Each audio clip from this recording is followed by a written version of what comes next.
Allez, bienvenue à ce nouveau numéro de votre émission Mémoire du Peuple. Aujourd'hui, on va recevoir comme ça un invité des marques pour la toute première fois. Ensemble, on va épiloguer autour de ces sujets. Qu'est-ce qui attire la jeunesse à faire la politique active aujourd'hui en République démocratique du Congo? Nous le savons tous très bien que les élections sont prévues comme ça au mois de décembre, sauf imprévu. Mais on a vite compris, qu'on a vite remarqué que la jeunesse de plus en plus aujourd'hui intéressée par la politique, et lui il est entrepreneur. On aimerait bien connaître justement son avis par rapport à ces phénomènes. Il est tout simplement détenteur d'un diplôme international des HEC Montréal en leadership automatique et management stratégique, et d'une licence Bac+5 en économie appliquée en République démocratique du Congo. Samuel Roland Lukusa est un banquier senior, témoin de l'évolution du système bancaire en République démocratique du Congo près d'une décennie.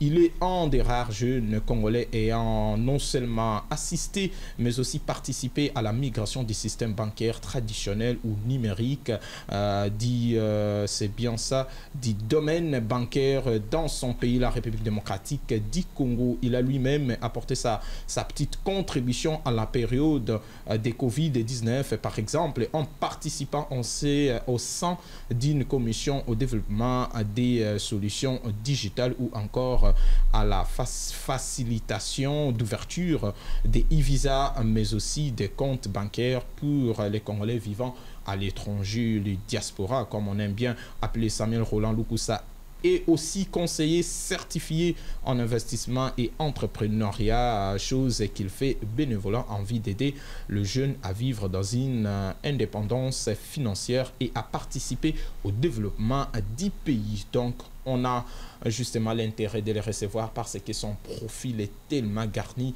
Je m'en vais directement comme ça lui dire bonjour et bienvenue, monsieur Samuel. Bonjour, monsieur Jonathan. C'est pour moi un grand plaisir d'être reçu aujourd'hui sur votre plateau. C'est un grand plaisir, un grand honneur pour moi. Merci beaucoup, monsieur Jonathan, pour cette invitation. Allez, on a brossé comme ça votre profil. En tout cas, c'est tellement garni, hein? Bien sûr, c'est tellement garni. Il y a la volonté, il y a la vision par rapport à tout ce que nous sommes en train de faire. Oui. C'est la raison pour laquelle vous trouvez que le profil est tellement garni, c'est tellement solide.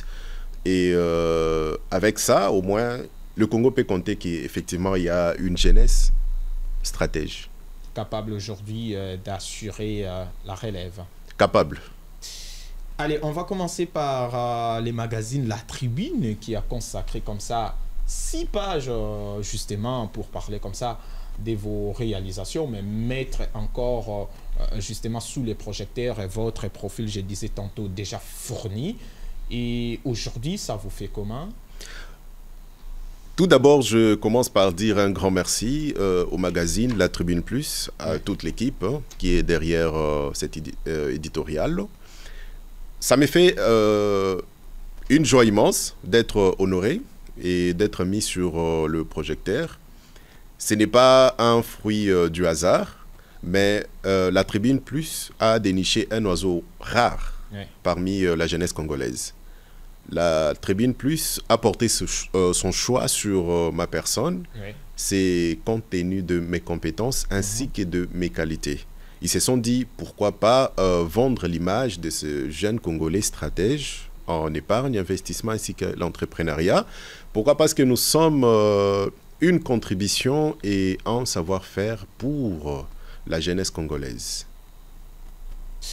Voilà, on va essayer quand même de comprendre cette interview accordée bien sûr justement à La Tribune Plus, et les magazines ont posé quelques questions comme ça pour essayer quand même de comprendre comme ça votre monde dans lequel vous vivez. Vous parlez comme ça de l'épargne, investissement et lutte contre le chômage des jeunes en République démocratique du Congo. Les propositions innovantes de M. Samuel Lukusa. Est-ce qu'on peut comprendre, qu'est-ce qu'on peut comprendre en quelques lignes, bien sûr, de ces différentes propositions innovantes?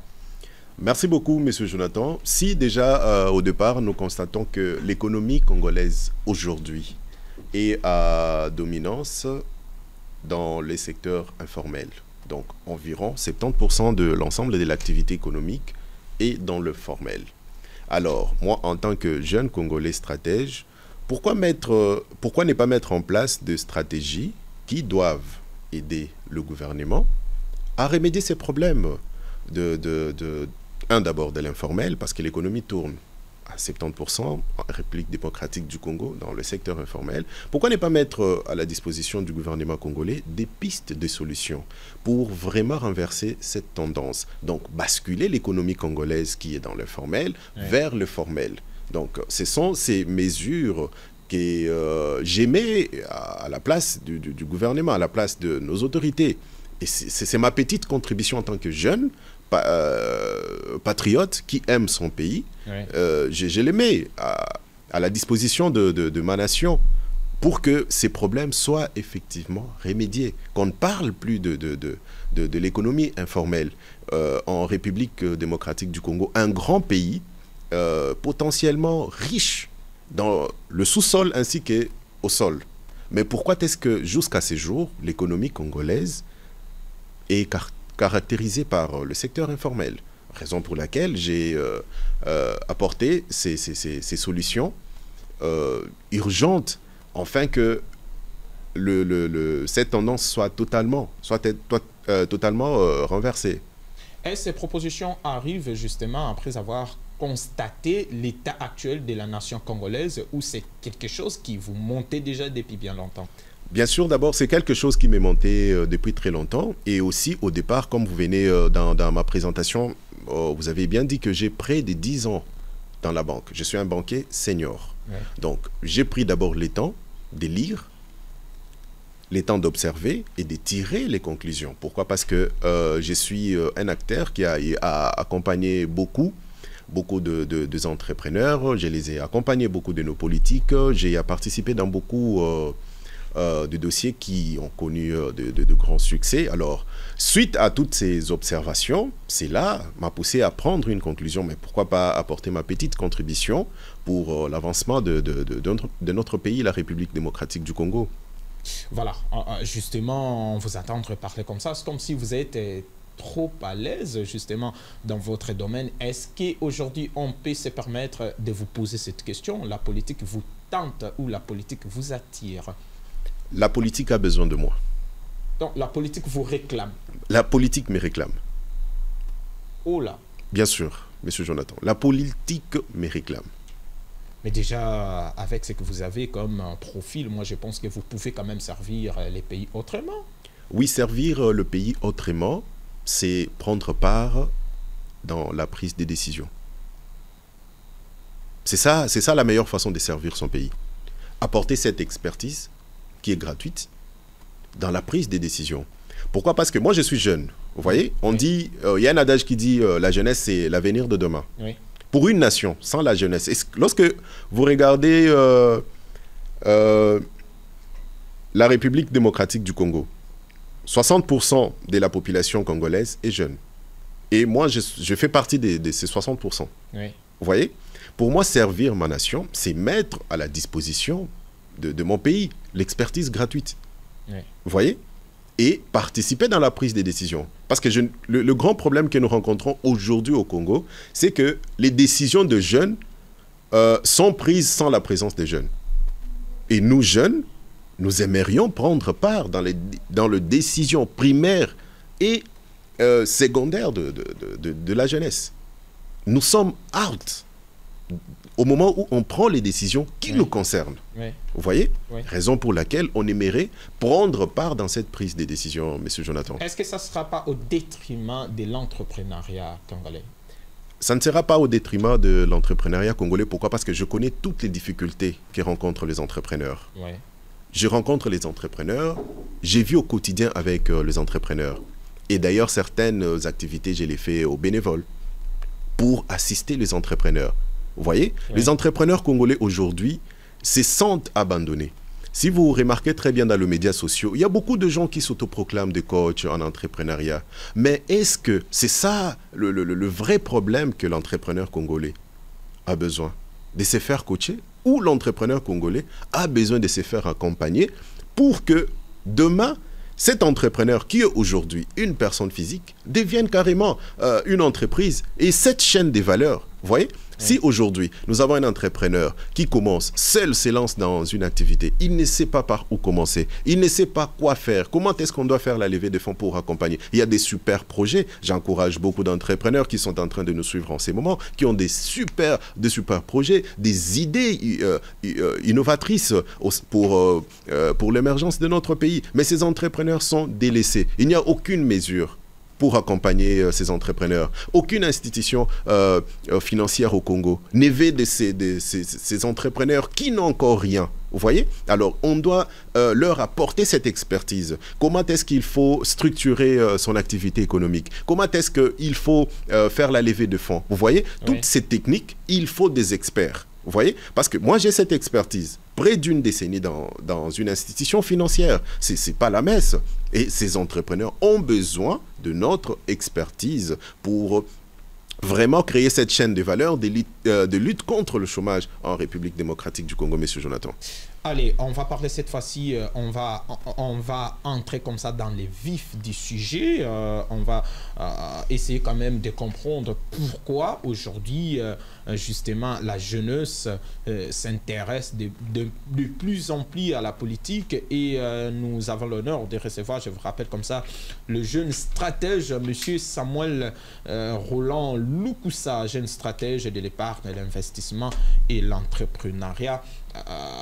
À vive voix, on aimerait bien comprendre votre justement aperçu par rapport à la politique actuelle de la République démocratique du Congo. Selon vous, la situation politique actuelle de la RDC, vous la définiriez comment?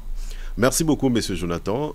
D'ailleurs, je profite de l'occasion d'abord pour remercier tous ces jeunes qui sont en train de nous suivre en ces moments, qui sont très, très attentifs à cette émission. La situation politique de la République démocratique du Congo, donc nous tous Congolais, conscients, nos regards sont d'abord fixés en ces moments. Il y a les Jeux de la francophonie. C'est bien ça. Oui, oui. Par l'occasion, je dis un grand bravo à toute l'équipe qui a organisé ces Jeux de la francophonie. Donc, c'est ça, c'est qui captive notre attention en ces moments. Donc, la politique de la RDC en ces moments est en pleine ébullition avec le Jeu de la francophonie. Nous sommes tous captivés par rapport à cette organisation. Un grand merci au chef de l'État qui a, par sa volonté, nous avons aujourd'hui les Jeux de la francophonie en République démocratique du Congo. Ce qui était pour nous un grand rêve depuis que je suis né. Je n'ai jamais vu la République démocratique du Congo organiser ce genre d'activités. Oui, on parle du combat entre Ali et Foreman, mais je n'étais pas encore là. Là, c'était pas nous. Oui, nous sommes en train d'écrire notre histoire avec le président Félix Tshisekedi. Et hormis le jeu de la francophonie, nous sommes tous, nos regards sont fixés et nous travaillons activement pour accorder un second mandat au chef de l'État, je cite le président Félix Tshisekedi, au mois de décembre. Donc, la situation politique de la RDC cap vers le deuxième mandat du président de la République. Bien sûr, nous travaillons activement. Tout jeune Congolais doit travailler activement pour accorder un second mandat au président de la République, le président Félix Antoine Tshisekedi Tshilombo, à qui je dis merci pour la francophonie. Voilà, la francophonie, la cérémonie de l'inauguration. Hier, j'étais au stade des Martyrs de la Pentecôte. En tout cas, une réussite totale. Coup de chapeau aux organisateurs, coup de chapeau à toute l'équipe. C'est la RDC qui gagne. On parle comme ça de la jeunesse. Est-ce qu'aujourd'hui, le jeune, vous êtes entrepreneur et c'est la carrière politique qui commence, la carrière active qui commence comme ça? Vous nous dites quoi comme conseil?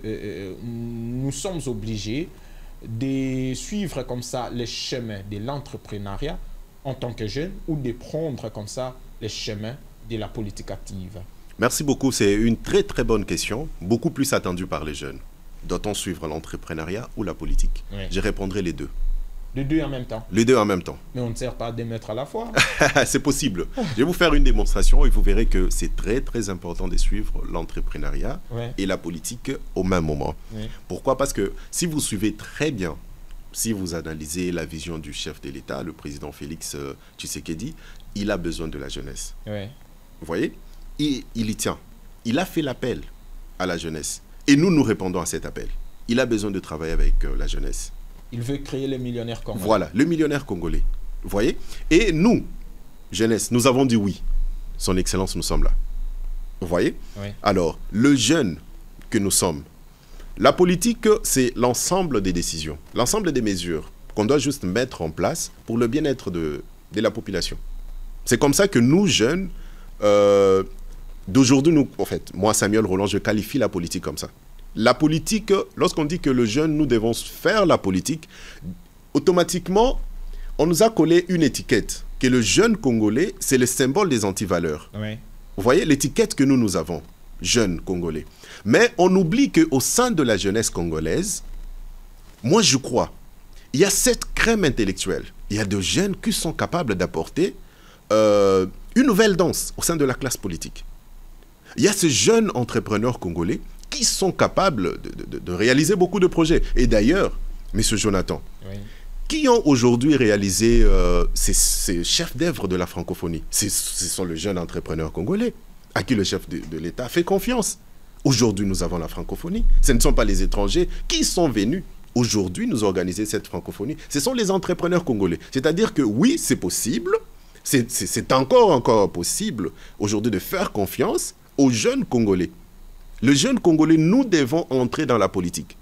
Entrer dans la politique, ce n'est pas entrer dans les jeux d'insultes. Non, non, non, non. C'est entrer dans une dynamique où nous devons prendre des mesures. Nous devons trouver des solutions à nos problèmes de la jeunesse. Ces problèmes de la jeunesse, c'est le chômage. Vous voyez? Nous devons nous réunir, nous tous, autour de la vision du président de la République. Et je profite de l'occasion pour saluer le premier citoyen de la ville de Kinshasa, son Excellence le gouverneur Gentini Ngobila, qui aussi booste la jeunesse congolaise à soutenir la vision du chef de l'État. Cette vision, c'est quoi? C'est que nous trouvons des solutions aux problèmes de la jeunesse. Nous, jeunes, nous devons trouver la solution à nos propres problèmes. Et ces grands problèmes aujourd'hui de la jeunesse, c'est le problème du chômage. Nous devons nous unir, nous, jeunes, autour de la vision du chef de l'État. Mais lorsque vous abandonnez comme ça l'entrepreneuriat pour justement la politique active, est-ce que ça aussi, c'est pas, je sais pas trop, laisser comme ça sans toutefois achever votre projet d'entrepreneur ou je sais pas trop, ou répondre à l'appel du chef de l'État, mais sans toutefois y arriver jusqu'à la fin? Non, non, non, non, non. On n'a pas abandonné l'entrepreneuriat.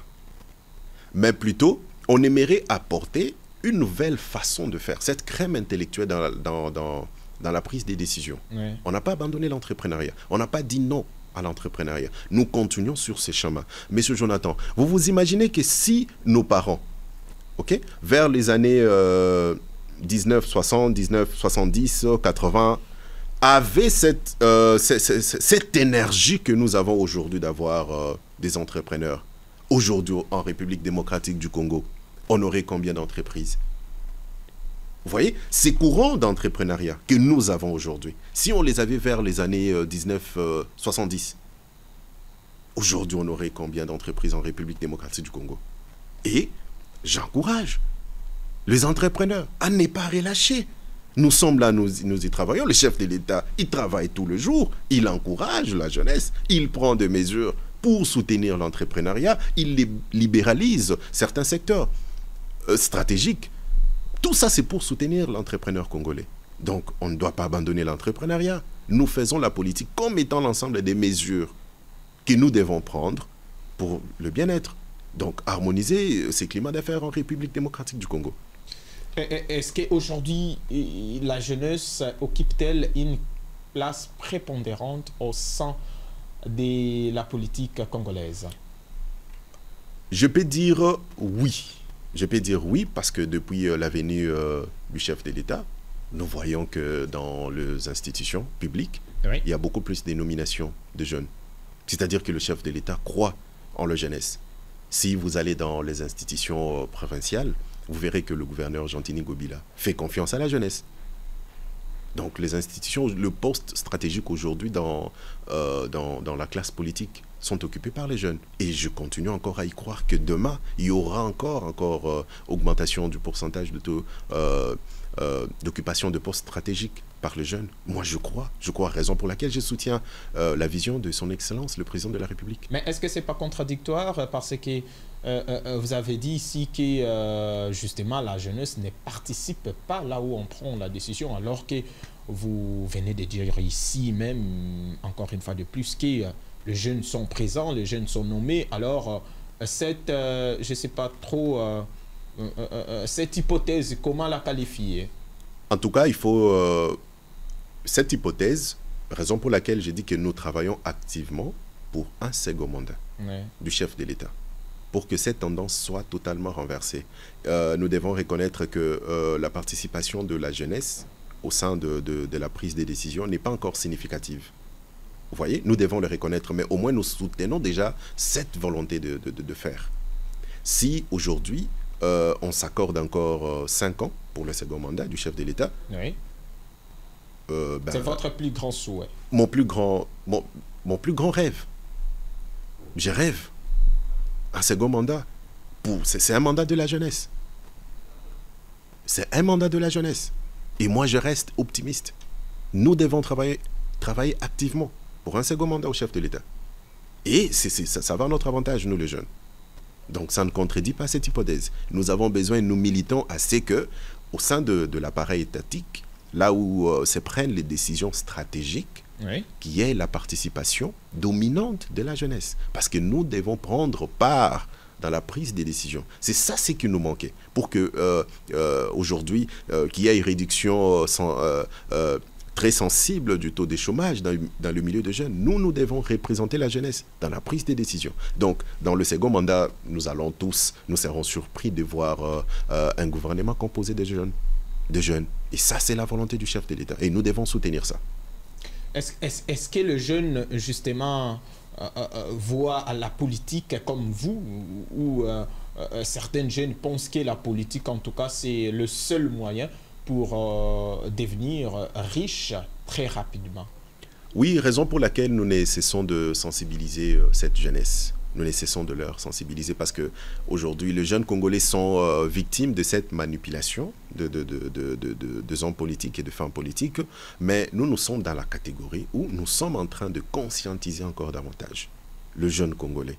Vous voyez, nous leur conscientisons, M. Jonathan, oui, à ce que nous, jeunes, que nous ne puissions pas tomber dans cette manipulation d'hommes politiques et de femmes politiques, mais que nous puissions participer activement à l'émergence de la République démocratique du Congo. Voilà, donc avant justement la jeunesse, avant le jeune, on sous-entend que le pays a été géré dès 60 à nos jours par une certaine classe politique, je dirais comme ça, caractérisée par les hommes un peu plus âgés. Et aujourd'hui, la jeunesse veut à tout prix prendre comme ça le contrôle de la nation congolaise. Que faire pour se démarquer, ou que faire pour faire les choses autrement? Oui, que faire pour se démarquer? Raison pour laquelle je lance un appel solennel à tous les jeunes qui sont en train de nous suivre aujourd'hui, d'adhérer à cette vision du chef de l'État, qui est de faire de Congolais des millionnaires. Okay? C'est-à-dire que lorsque vous faites la lecture de cette vision, vous sentez que le chef de l'État, c'est un futuriste. Il ne voit pas que le présent, il voit le futur. Les millionnaires, ce sont les jeunes demain. Vous voyez? Oui. C'est ça cette vision, c'est un futuriste. Et nous devons soutenir cette vision du futur.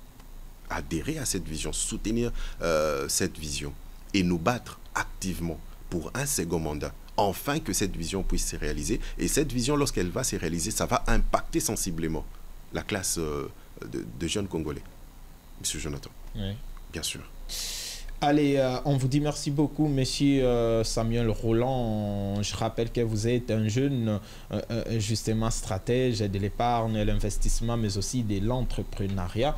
Merci beaucoup. Aujourd'hui, c'est la carrière politique active qui commence. En tout cas, nous, on est derrière vous. On est là pour soutenir également la jeunesse. Mais merci beaucoup. Peut-être ma toute petite dernière question, quelle analyse faites-vous aujourd'hui de la jeunesse congolaise d'une manière générale? D'une manière générale, je suis tellement amoureux de la jeunesse congolaise. Une jeunesse très active. rempli d'énergie, mais juste qui ne prend pas part totale dans la prise des décisions. On peut dire une jeunesse inconsciente? Non, la jeunesse congolaise est très consciente. La jeunesse congolaise, c'est la meilleure jeunesse du monde. La jeunesse congolaise. Cette énergie, cette main-d'œuvre disponible. Vous voyez, si vous regardez très bien le modèle de développement non exploité jusqu'à là. Si vous regardez très bien, vous faites l'analyse du modèle de développement de la Chine. Qu'est-ce que la Chine a fait? La Chine s'est investie dans la jeunesse. Vous voyez, on a délocalisé le géant multinational de l'Europe, en Amérique, vers la Chine, pour mettre à profit cette main-d'œuvre chinoise. Et c'est ça ce qui est en train de se faire. Si vous remarquez très bien aujourd'hui, au Congo, le chef de l'État est en train de le faire. Il est en train de nous prouver, nous tous, que oui, effectivement, la jeunesse congolaise est capable. La jeunesse congolaise n'est pas inconsciente. Nous avons cette crème intellectuelle au sein du milieu de jeunes. Vous êtes là, vous êtes jeune, mais vous êtes très professionnel. Vous voyez, vous n'êtes pas inconscient. Vous avez fait de bonnes études. Aujourd'hui, vous faites preuve. Donc, je ne peux que conclure que la jeunesse congolaise, c'est la meilleure jeunesse du monde. Parfois marginalisée par les politiciens, et on espère que ça ne sera pas le cas avec vous aujourd'hui lorsque vous devenez comme ça ministre, député, je ne sais pas trop, conseil du chef de l'État, et on commence à utiliser la jeunesse justement d'une manière abusive. Non, nous ne sommes pas dans cette classe-là. Nous ne sommes pas dans cette classe-là parce que nous faisons preuve de notre amour pour la jeunesse. Je l'ai fait, si vous vous rappelez très bien au début de votre discours, vous avez dit que Samuel Roland fait les activités bénévoles. Et je demande, d'ailleurs par l'occasion, à tous les jeunes de ma commune, de Ngaliema, où je suis candidat, député provincial pour Ngaliema, afin de soutenir cette lutte et soutenir la vision de son Excellence le gouverneur Jean-Tini Ngobila, qui est notre autorité morale de l'ACP, notre CG Charles Mbutamuntu, à qui je dis, je lui fais parvenir mes salutations respectueuses, que nous soutenons ce deuxième mandat du chef de l'État, M. Jonathan. Voilà, nous avons une émission ici à Longalema qui passe du lundi au vendredi, de 11h juste à 12h30. En tout cas, on reçoit tous les habitants de la commune de Ngalema gratuitement. C'est vraiment une occasion que le promoteur a accordé comme ça aux habitants de la municipalité d'Ngalema. À chaque fois que vous aurez à dire concernant votre famille politique, concernant vos business, en tout cas, vous serez toujours les bienvenus. Un tout dernier mot, si vous en avez, avant de conclure complètement l'émission. Merci beaucoup. J'aimerais dire merci à l'honorable Jean-Jacques Mamba. Jean-Jacques Mamba, merci pour ces cadres. Voilà, c'est que le personne rare que la RDC doit vraiment capitaliser. Vous voyez, ça, quand on voit ces grands bijoux, on ne peut que lui dire merci. Merci à vous, M. Jonathan, pour cette invitation. Je pense que ce n'est pas la dernière. Je reste très disponible. Pour ceux qui veulent bien nous contacter, ils n'ont qu'à taper sur tous les médias sociaux. Samuel Roland Lukusa, je suis très disponible. Mon expertise est gratuite pour la jeunesse congolaise. Ça n'est complètement fini l'émission d'aujourd'hui, Mémoire du Peuple. Nous avons eu comme ça l'honneur, d'ailleurs un grand honneur de recevoir les stratèges de l'épargne, l'investissement et l'entrepreneur, bien sûr, M. Samuel Roland Lukusa. Avec lui, ensemble, on a épilogué autour de ces sujets. Qu'est-ce qui attire la jeunesse aujourd'hui à faire la politique activement? Nous le savons tous très bien que les élections, c'est prévu comme ça au mois de décembre. J'ai dit comme ça un grand merci à l'équipe technique coordonnée, dirigée, chapeautée par Franck Mbaya. Merci également à Benji Nzolameso, clin d'œil spécial à mon ami Marquis Jérémy Eketebi. Et on se retrouve comme ça très prochainement pour un tout nouveau numéro avec un autre invité. D'ici là, justement, portez-vous bien et au revoir.